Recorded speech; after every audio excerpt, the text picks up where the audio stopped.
everyone, and welcome to yet another edition of the Burnout NASCAR Female webcast featuring myself, Kimberly Grace Bowman, the OFR for Chase Elliott, and my wonderful co-host, Emily Luther, the OFR for Brian Blaney.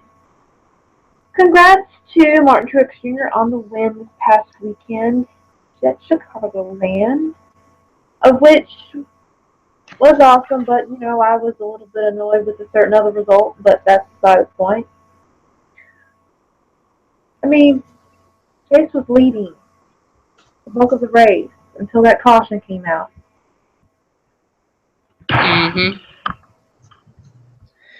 His time is coming. He needs his time is coming. He needs to work on his restart. So he's doing the same thing that Junior did years ago. He's good at speed and endurance, but the restarts are a little shaky for him. I will agree with that. I don't know if you had a chance to read my new article, but the comparisons of him, his year so far, and Jeff Gordon's rookie year. Remember, previously I was comparing Jeff Gordon's final season with Chase Elliott's first season. But looking at the stats of Jeff Gordon's rookie season to Chase Elliott's season so far, we're very interesting. He is not doing so bad. I mean, a lot of people, I was surprised to read that, during Jeff Gordon's first year, people were kind of wondering, okay, did he jump the gun too soon and start in the top tier? Is he really that talented? Now we look back on him as legend and he's awesome. But he had a shaky first year, so I'm like, I mean, Chase Elliott's done incredible so far, besides a few minor incidents. So, I mean, if you look at it this way, Kylar just won his first race, right? And he hasn't performed that great pretty much up until this season. So you kind of got to look at it that way. I mean, Chase's win is coming. It is coming. He just needs to work on his restarts. He's got a lot of mistakes on pit road this week, but obviously didn't stop. So like Mark Truex Jr. he rebounded, but hold that thought. I'm echoing. Stand by.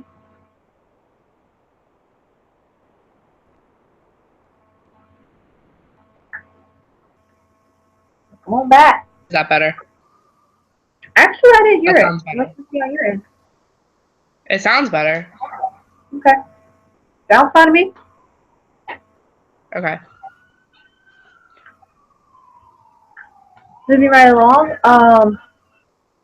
Actually, now I'm hearing myself echo through you, but it's not that bad. You what? I was hearing an echo of myself on your computer. Try refreshing your page. Actually, I think it went away. We'll play it by ear. I think it's fine right now. Okay. All right, so leaving Chicagoland, we had that late race caution that changed the whole outlook on the race, but was a wonderful turnout anyway. Penalties. You want to go and cover them? Well, actually, it's kind of interesting how NASCAR handled it. 78 and the 48 are not penalized, actually. Yeah. So I'll cover that first, and then I'll go into penalties. So essentially, Truex Jr. and Jimmy Johnson failed post-race laser inspection after Chicago's race on Sunday. But NASCAR has decided to increase the tolerances for post-race measurements, which issued a penalty if it reaches the point where suspensions would be issued, had to count towards advancement in the chase for the Sprint Cup. Due to that decision, Jimmy Johnson and Martin Truex Jr. will not be penalized. If Johnson would have got a penalty, he would have fallen into a tie for 12th in the standings, which I find very interesting. Truex virtually has no penalty because he won the race to automatically qualify for the next round of the chase. It's kind of interesting how, the week before the chase, they were like, this, and this, and this is how it's going to be. Right. you're going to get penalized, and you're going to even if you win, you essentially lose your win because you're not going to be passed on to the next round. You're not going to pass through to the next round. Okay, I'm happy that they didn't penalize them, but at the same time, I think, okay, you just open up another can of worms here because you're going to have a consistency issue because if you end up penalizing someone and jerking them from advancing to the next round in the future, I mean, they're going to look back on it and think, hey, that's not fair. They didn't get penalized. I mean, is it bad that I kind of think they came up with this decision because Jimmy Johnson was involved? Is that bad? Maybe a little bit. Slightly true, though, too, if you think about it. Mariah Hendrick team, so. Yeah, it's just interesting. But they did go through with some penalties and warnings. Eric Almirola failed post-race inspection and was issued a P3 penalty for violations. Lug nuts not properly installed. Biffle got the same thing for action. Oh, excuse me. Stewart got a warning for failing his template inspection 3 times during pre-race inspection and was issued a written warning and a loss of 15 minutes practice time.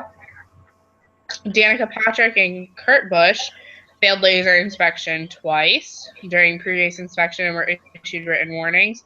Keselowski, Elliott, Johnson, Bowman all failed template inspection twice in pre-race inspection and were issued written warnings. I find it really, really, really ironic that it is literally all 4 Hendrick drivers. All 4 in pre-race inspection. All 4. So I mean, got it. Okay, no matter what your opinion is, that just seems to me very odd because, I mean, so all 4 teams decided to take No, I know, that's what I'm saying. Yeah. No. Exactly. Yeah. And I'm sorry, but if it was, I know you like Gibbs, but if it was Gibbs, there'd be a ton of conspiracy theories about that. It was just very, very interesting to see how that played out. This is just the point of the show we say go and listen to what we've been chatting about on the previous broadcast because this just proves everything we've been talking about. That's a problem, though. They don't listen to the fan. They listen to themselves, and that's essentially what it is. It is what it is, and unfortunately, they're going to end up learning the hard way. Okay, the first thing was when I saw that Mark Truex Jr. and Johnson were not penalized. I mean, my first instinct was like, finally, but at the same time, for me, it was like, oh, great, not again, because it's like I said, they have a consistency issue here. I mean, they get off. Whether or not they did something wrong or not is highly debatable. But I mean, you're going to run into a situation after the fact in the future of this season that someone is going to have the same incident and they're going to be revoked of an advancement position. There's a high chance that will happen. They'll end up penalizing them, and then they'll be like, that's not fair. I mean, you're going to. I mean, maybe not that exact scenario, but I mean, the NASCAR is setting themselves up to possibly open that can of worms. To essentially fail. To essentially have this fail. I mean, the system needs to be straight where it's more consistency. I mean, I didn't really agree with the idea of revoking thing to begin with. I mean, you want it. I mean, I know. If you were going to change these rules, literally right before the chase, and then change them as soon as a driver that may be favored of hurting them, if you're just going to change them, why didn't you just state that the first time you made the rules? I mean, if you go back several years ago, I heard them talk about how we push the cars to the limit. And that's what causes the tires to get off whack, and that's what's hindering the measurements in the post-race laser inspection, yada, yada, yada. But if you go back years ago, do you want to talk about pushing the limit? I mean, that's what made the sport. You know, when they were, you know, not cheating. I mean, there's a fine line between, you know, pushing the limit and cheating. And, you know, there's a very fine line, and only us who would really understand the sport, I think, would understand that fine line. But, you know, if the drivers aren't allowed to push the limit at some level, where does your spirit of competition go? Oh, absolutely. No, like in other sports, like runners, you know, if they're doing drugs, there's a wrong sense of pushing the limit. I get that. If you're doing something wrong that helps you advance, but I mean, if you hinder them from kind of not pushing the envelope to disobey the rules, but just pushing the envelope of, you know, that fire, that drive of competition, you know, you're losing your sport. I mean, we said it before. I mean, I'm like both the record. Absolutely. I concur. What I see. I mean, it's like if you it's just like telling two runners you have to have the exact same muscle builds and all that to compete. Every human's different. One person may be more fit than the other. I mean, there's a level of natural competition, things that will alter it. I mean, I don't agree with the teams altering things, of course, but I mean, where's the natural setup of, you know, pushing the envelope for competing sake? Yeah, I agree. It's just, we're never going to see consistency at the point. You have to repeat yourself. You zoned out on me. For the fan, you're frozen. I said, unfortunately, I don't think we're ever going to see consistency at this point. I mean, they can't keep it consistent now. They haven't been able to keep the rules consistent for years. So it's frustrating for the fans involved, for the drivers involved, for the teams involved.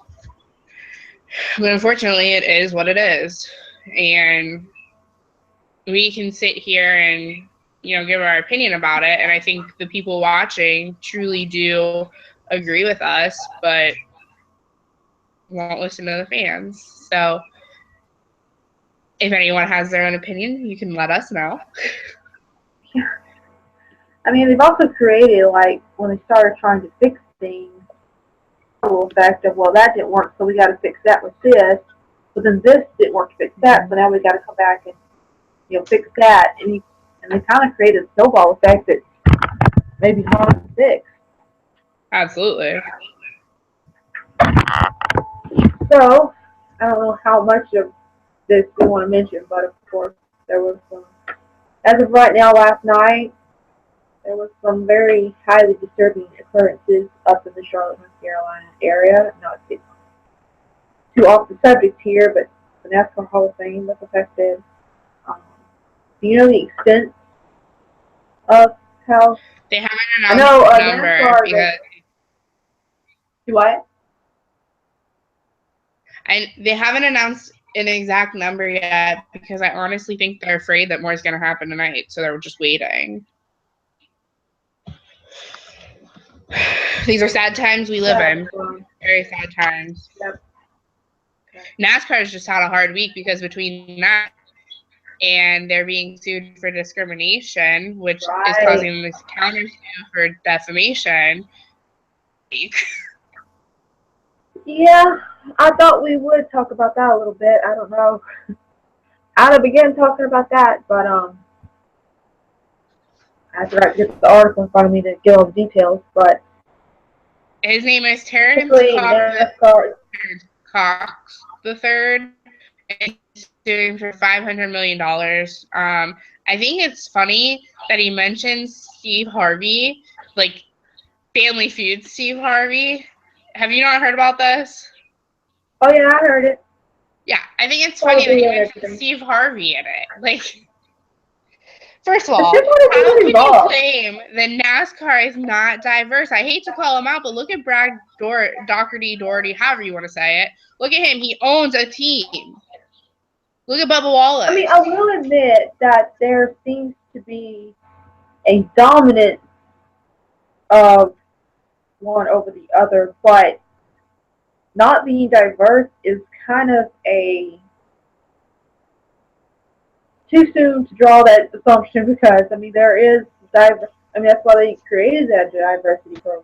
I mean, exactly. They're trying to bring it in. I mean, even if you have, if there's not enough, so to speak, of another race or whatever, even if you have that, I mean, they are making efforts to involve more with that program. So to NASCAR for, it's almost like, wouldn't it have been better to maybe talk or bring up the subject with the diversity program to want to make things better or something like that before just downright suing them when they have shown that they were wanting to? Tell you this, and I don't have any facts to support it, but it literally is because he just wants money. That's all it is. Probably, yep. Mm-hmm. Like everything That's all else. he wants. He sees NASCAR, he sees a multi-billion-dollar organization, and he wants money. You can't be mad about the lack of diversity when NASCAR created a program to help with that. Look at Kyle Larson. He is the first success story of the NASCAR diversity program. Look at Bubba Wallace. Mm-hmm. You can't. They're trying. They're trying. And what do people want to believe? Okay, diversity goes beyond just black and white. I mean, I heard about that. I mean, something sort of personal to me is the Native American. And, you know, there used to be a team that existed for them, and then they just kind of faded off the planet. And personally, I would love to see another Native American team come back. But, I mean, you can't just, I mean, they created a diversity team for all cultures and races, you know, not just, I don't want it to become a black-white thing. I mean they wanted to involve everyone, and, you know, shows you probably has about money a little bit more, but, yeah, 60-20. I agree. It's just it's a very interesting situation. Yep. Is the Illuminati involved at any point in this conversation? I'm convinced of that because if you remember recently, we talked about, you know, the possibility of or Casey Kane leaving Hendrick. We talked about this. So this is why I think the Illuminati is involved. Because all of a sudden, Great Clips re-signs with Hendrick and Casey. They extended their contract through 2018. Casey's not going anywhere. Okay, we say what you said about the Illuminati is involved. Who's resigning? Huh? You zoned out about halfway through what you were saying. Not on me. About halfway through what you said. Oh, I said, I think the Illuminati is involved because all of a sudden, you know, we're talking about Junior retiring and Casey Kane leaving Hendrick Motorsports after the 2016 season. And all of a sudden, Casey does well during one race, and then all of a sudden, Junior gets out for the rest of the season. And then all of a sudden, Great Clips is like, we're going to extend our contract with HMS and Casey Kane through 2018. It's the Illuminati. They're involved. Okay. This may be ignorant, so bear with me. When the sponsor renews their contract, are they renewing their contract with the team themselves and the driver? Like when they renew a contract, is the driver's name on that contract? Or is it just strictly the team, where another driver could continue with that same contract? That's where it gets confusing, because if you look at a lot of the statements on it, it says that they re-signed with Casey Kane and Hendrick Motorsports. But J-Ski put out an article, which I know I shouldn't treat J-Ski like the Bible, but I do essentially. I treat it like the NASCAR Bible. And They say that they signed with the number 5 car in Hendrick Motorsports, and it just so happens that the driver is Casey Kane. Okay. Yeah. So I think it's honestly just a play on words at this point. Okay. Because at any point, does the sponsor? I mean, I didn't think the sponsor was making contract with the driver; it was the team, and because I'm sure we've had instances of drivers hopping into a car and have the same sponsors as last we've had. Well, I really don't understand the whole sponsorship thing because, and you can ask anybody, you've even heard this story. The whole Michigan situation 2 years ago, or a year ago, when Blaney was supposed to race in it for the Xfinity race, and Discount Tire was like, no, you're putting in Joey. That's where I don't understand. Like, how do they have the power to say what driver races? Right. So I don't know how much pull the sponsor has. Hey, it's the magic word, money. I know, which makes me think that there was like a contingency inside of the contract with HMS and the 5 team that Casey Kane has to stay the driver. Because a sponsor can demand that, because I'm pretty sure he's been with Great Clips since 2012. Sounds right. No, 2013. Okay. It's interesting. So, in other news, and wait, can I talk about some other big news that happened this week? Go for it. Patricia Driscoll is getting justice. Well, Kurt Busch is getting justice. Yeah. She going to jail real fast. I actually did not read the details on that, so you may want to expound, but I did see the headline. Okay, I got this. So I'll read you straight from J-Ski because they'll probably explain it a lot better than I did. The former girlfriend of NASCAR driver number 41, Kurt Busch, has been charged with stealing from a military charity she led. Court documents don't say how much prosecutors believe Driscoll stole from the District of Columbia-based Armed Forces Foundation, whose mission is to support service members, veterans, and their families. But a 2014 tax return for the nonprofit says that the foundation has become aware of suspected misappropriations by Driscoll, totaling more than $599,000 for the years 2006 to 2014. It says she misused money for meals, travel, parking tickets, makeup, and gifts. Driscoll was indicted on 2 counts each of wire fraud, mail fraud, and tax evasion, and 1 count of attempts to interfere with administration of the IRS laws. Wow. Essentially, bye-bye. Bye-bye. Bye-bye. I'm sorry, you just don't steal from a military charity. You just don't do it. Was it? They said it was her charity, or she was involved with it somehow. She was leading it. What? She was leading it, like she was in charge of it. It wasn't one that she started, but she was in charge of it.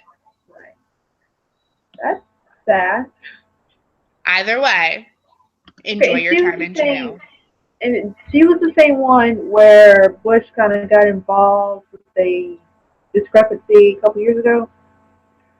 She was the one who, so she was the one who just recently claimed too that Kurt essentially beat the crap out of her. Right. Okay. Hey, I'm the writer here, so I'm scenario here. Strictly scenario. She may have wanted to, she was sneaking the funds all the way back until then. So she wanted to, replace the money and was trying to get some money from him to kind of cover things up. So maybe. That's a good point. He said no. That's a really good point. He said no, and they had words. Girl, I'm a spotter here. I can figure this out. Well, the thing is, and she called assault because if she would have said it was her fault, then she would have probably gotten caught stealing the money. So we had to. Absolutely. Well, what's interesting about the whole situation, what's interesting is she goes, she keeps talking about how she's a trained assassin. Then please tell me how Kurt beat you up. Because I'm pretty sure he's not a trained assassin. I think the most he could do is run you over with his car. And even then, he'd probably miss, to be perfectly honest. It's not that bad. Can you imagine? Wait, just imagine this in your head. Short little Kurt Busch attacking a trained assassin. That's just, okay, she could have said MMA fighter or something, but trained assassin, is that the best cover story?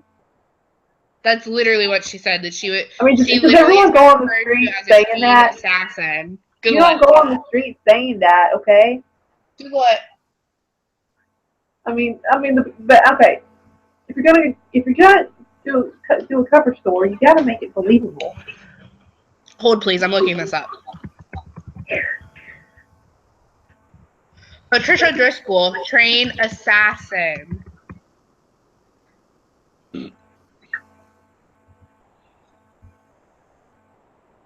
He literally testified in court saying that she was a trained assassin dispatched on covert missions around the world who once returned to him in a blood-spattered gown.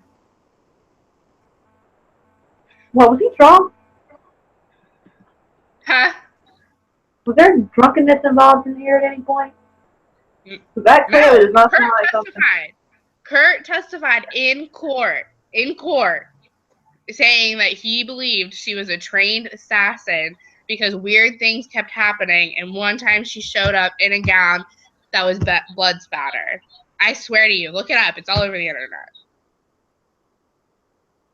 I believe in conspiracy theories somewhat, and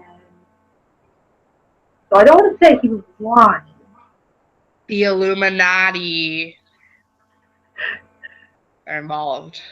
So is she involved in NASCAR then? What? So she's the one ruining NASCAR? All these rules. She owns the rule book. But yeah, taking into how Kurt hasn't lost any money. Just saying. Oh, okay. We need to get back on track. I'm a conspiracy theorist. I apologize. Why should we apologize? That's true. That's very true. Wait a minute. So this weekend they released the paint schemes, and I just gotta tell you that Austin Dillon's paint scheme is really ugly. I have not seen it. Let's look at these pictures on here.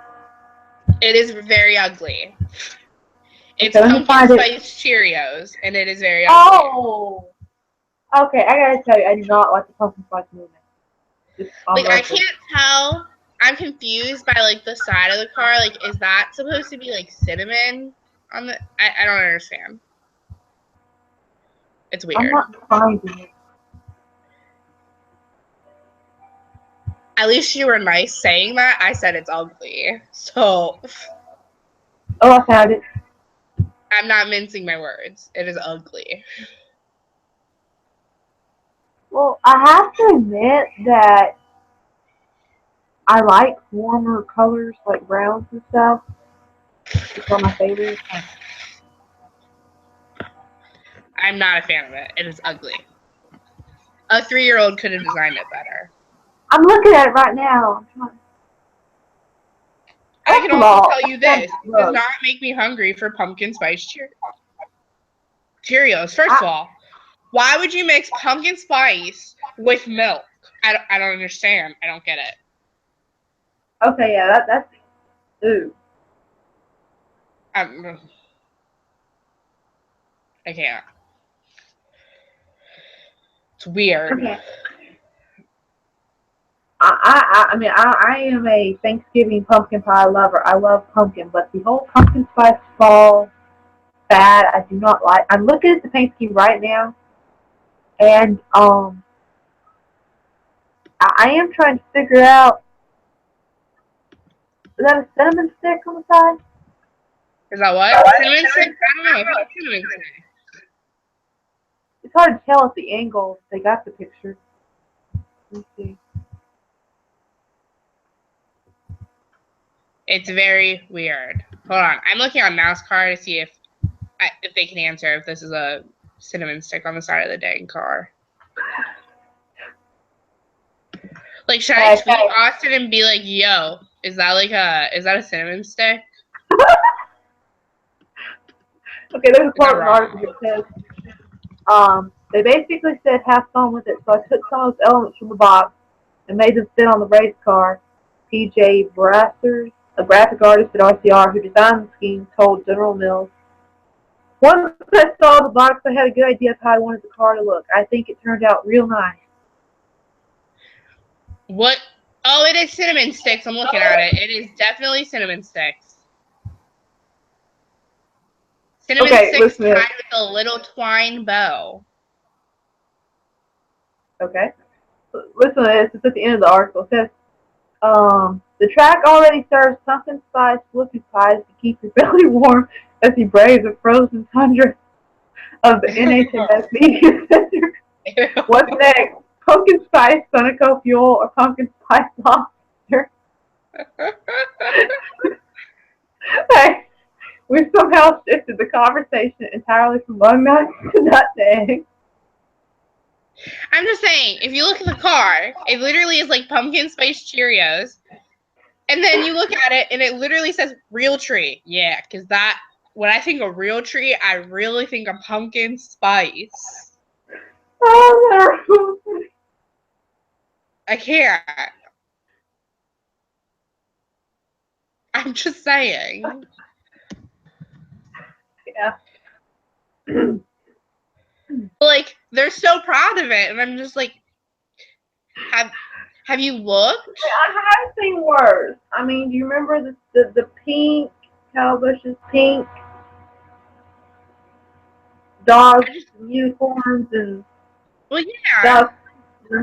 Yeah. That one's got to be a little worse. Okay. I mean, at least Austin looks still manly with that pink scheme. I don't know about the other one.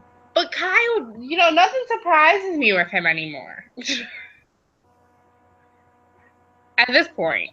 Oh, listen, he hasn't getting him. Okay. No way. Somebody looks cute in pink one time. Well, I know a lot of drivers drive pink for October because it's Breast Cancer Awareness Month. Right, yeah, but this one, it was totally, I don't know what year they did it, but I think the little girl actually did design it in a contest or something. I don't remember. It was pink, dogs, and fun colors. But clearly no. I got nothing. I literally question what the heck these designers are thinking. Like, when I look at Austin's car, I literally don't think, oh, I want to go eat a bowl of Cheerios. So why is there a bowl of Cheerios? Like, I know that the sponsor is Cheerios, but like... But you don't have to put a bowl of Cheerios. You don't have to put... The worst part is that there's a spoon sitting right next to the bowl. And a knife. Is it a knife too, or just a spoon? No, it's just a spoon. Why is the spoon sitting there? Like, I know you can eat cereal with a spoon, but like... Why is that in the picture? Like, why is that on the car? Please tell me there's milk in the bowl, too. Yeah, there's milk. Like, what? Oh, and let me tell you this. Anytime we eat cereal, the Cheerios do not float on top of the milk. Some of mine do. A few, but not like in the pictures. Oh, no, absolutely not. They sink to the bottom. But who puts the spoon on the car? What does the spoon have to do with it? Like, I know you use it to eat, but, like, you could eat a spoon with Honey Nut Cheerios, with regular Cheerios, with Fruit Loops. I can't. I totally agree. I'm just trying to stare at it for a minute, and it's like, there's a spoon and a bowl in the car. Mm-hmm. It's starting to click a little bit more now.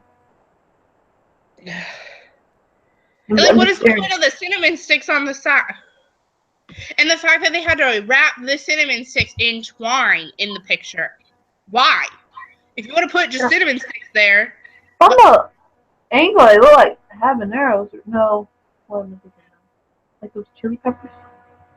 They look like Chili chili peppers. peppers? Is that what you just said? Yeah. The angle from when you look at the car from the angle, it does not look like a cinnamon stick to me.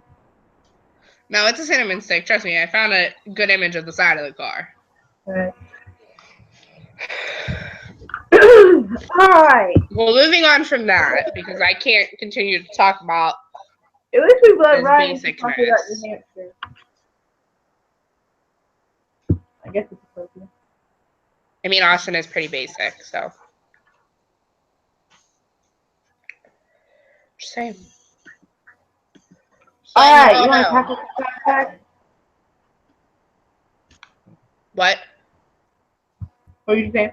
Did you say track facts? Yeah. Okay.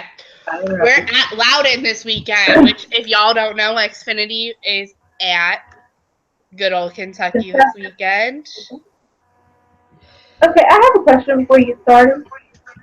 Yes. Why do we have this slight trend of going to one track in 1 month and practically coming right back the next month? I don't know. We do it with Michigan. Michigan's in June, and then the second part of Michigan is in. Same with New Hampshire. I think part of it is because NASCAR has specific slots for chase races.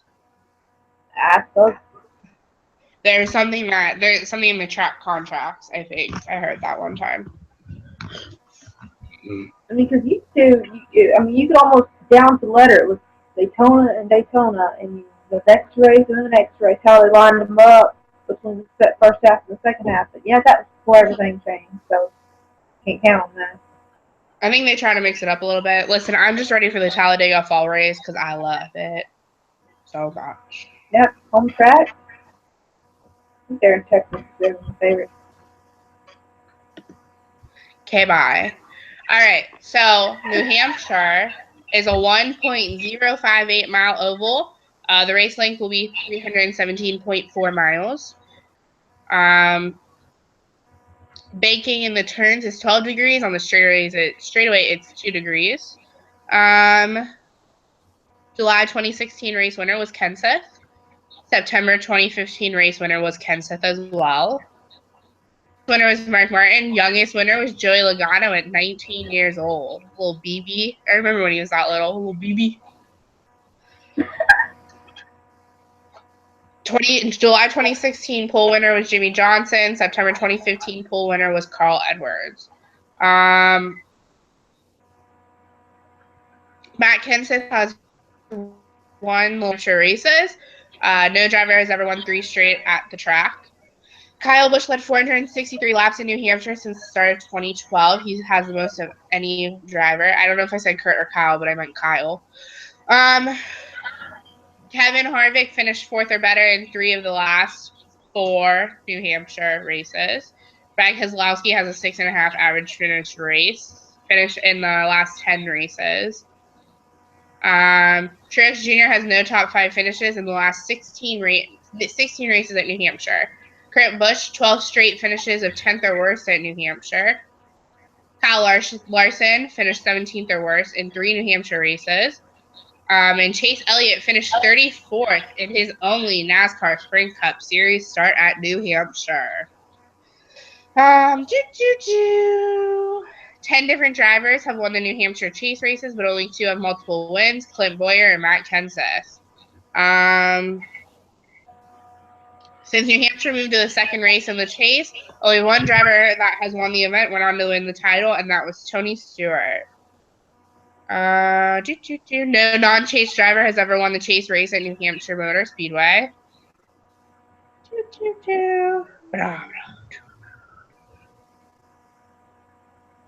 The first NASCAR Sprint Cup race was held on July 11, 1993, and won by Rusty Wallace.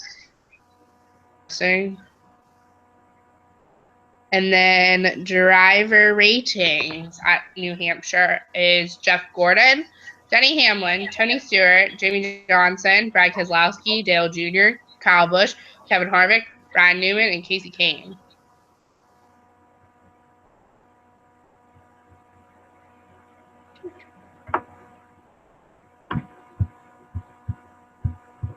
That is? Hold on, I'm checking rookie races too.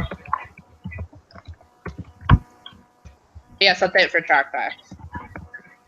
Okay. Trying to remember where Chase finished this week, and I'm like, I'm gonna go back to my own article and read it. Third. Oh, I thought it was second. Oh yeah, because Ryan finished fourth. Did he? Yeah. Cool. Chase is in first with 273 points, and Ryan is in second with 218 points. The rookie standing? Hmm. Who's third? Busher. Who? Even just saying his name gets me so worked up about him being in the chase. Can you prove that if he was not in the questioning for the chase, that Blaney would have been in?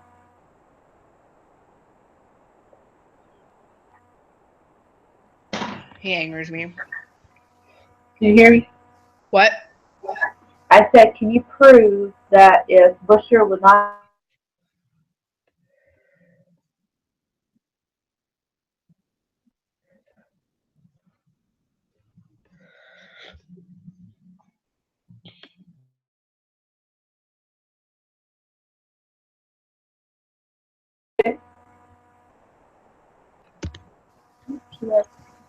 I'm sorry, what?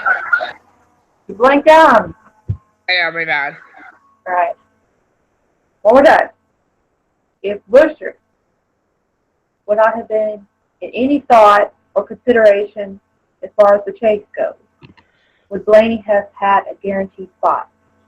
No, he would not have, but he would have had a better chance. Okay, so as long as you're not blaming it all on Busher. I'm not blaming it all on Busher. I just still don't think he deserves to be in it. If anyone deserves to be in it, it's one of the next three in line. Rain shortened races should not count as wins. Nor should fog. Fog. I said fog. Weather shortened races should not count as wins for the chase. It's a crock of you know what. Alright, let's look at the headlines, see if we've covered all our bases so far.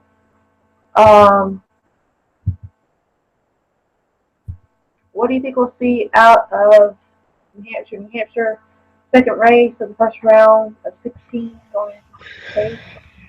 I think we could get dicey this weekend. Yeah, there's always the pressure going to be coming on since we're close to the end of the first round, and everyone's kind of fighting for that win to advance. Just hopefully they don't get penalized. I think it's going to get real dicey, and I think that we're going to have a green-white checkered race. Of course, personally, I'd like to see it go green if a certain person is in lead for a certain amount of laps. It should not caution, late race caution should not happen. But or he should just do better on restarts. Yeah, that too. But like they said, very maturely that stuff happens. Every time there's a late race caution. You can literally watch his tires spin. Like, you can literally see it happen. No.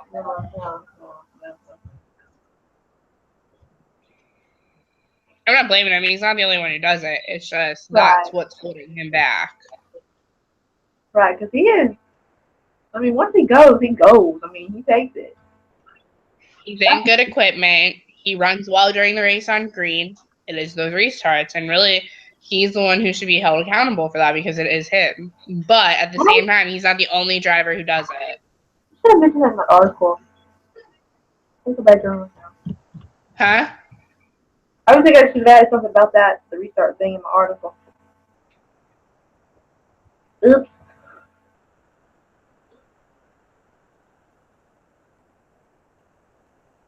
Yeah, I think I missed it. Anywho, so who's your pick this weekend? I have one. I did too. You may not like it, but I think it's a good pick. I'm picking Kyle. What? Which one? Which one? Bush. Come on, say it a little louder. Come on, a little louder. This isn't the first time I've said him this season. I don't know why all of a sudden it's a surprise. I'm picking the number 18 car of Kyle Busch. And I want you to know I also hate myself a little bit every time that I pick him. Like, I have to give credit where credit is due, and I have to admit that he's a good driver because he is a good driver. He just annoys the living daylights out of me. We're talking about going to the Michigan race next year, and I swear to God, if my boyfriend tries to tell me we're putting a Kyle Busch flag at the campsite one more time. I got into a fight with our neighbors 2 years ago. Literally got into a fight with him. I was hammered. It was my 21st birthday weekend, and I had a junior shirt on.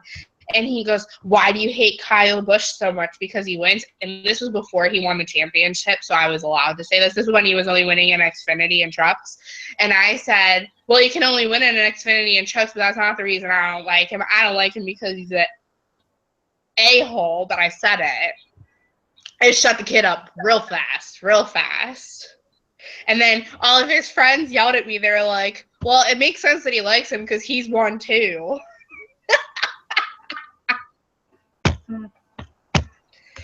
Yep. All right. So my pick, of course, I'm going with Chase Elliott. Till he wins, no doubt. But to make a honest choice too, second. So for both JGR.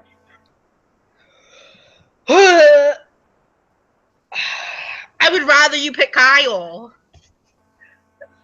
I think he's a good driver. I can fight you on that. I have a strong anger towards Matt Kenseth right now, and I don't know when it's going to be fixed. I can tell you that. Yeah, count to 10. Slow, deep breath. Quit talking about Zen and slow, deep breaths. No. I'm annoyed with him, and I'm going to continue to be annoyed with him. I would have rather you pick Kyle. So I have a feeling that we could probably be really good in a friendly game of sparring. Sparring? Yeah. You know, martial arts? Remember, girl, I'm a Walker fan. My boyfriend's in the military. You lose. He taught me how to choke someone out. Hey. Just because he's in the military doesn't mean you know the skills. He taught me how to choke somebody out in one move. Would you be able to get the chokehold?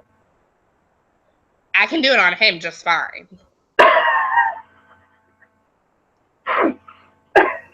You mean you tried it? Yeah. When he knew you were going to do it? What?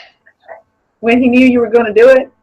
Well, there's been times like that, and then there's times where, like Spider Monkey, surprise. He's listening to this and he's laughing. Like, I can hear him snickering.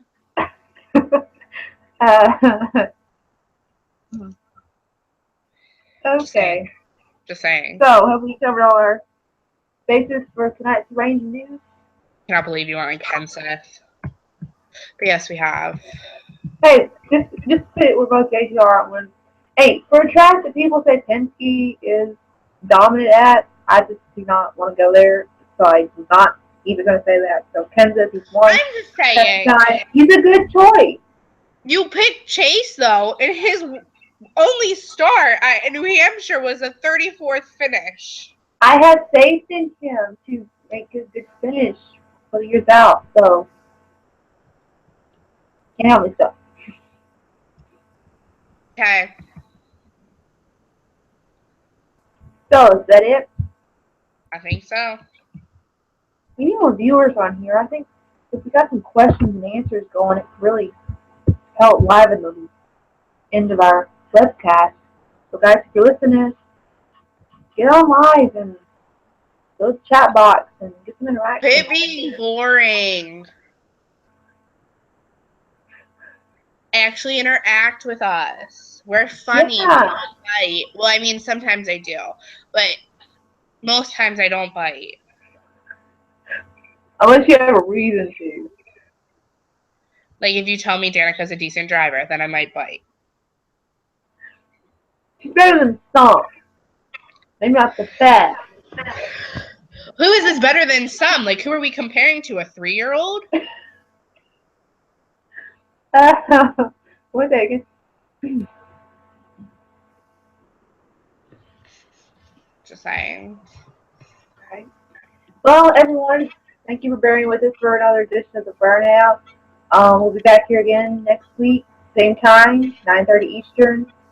Group Hangouts. Remember to subscribe to our YouTube channel, and you'll know immediately when we go live. And check out NASCARFamily.com and all the wonderful articles by all of the wonderful ladies and riders who work so hard to keep you up to date about the wonderful world of NASCAR. And follow us on Twitter, Facebook, you know the drill.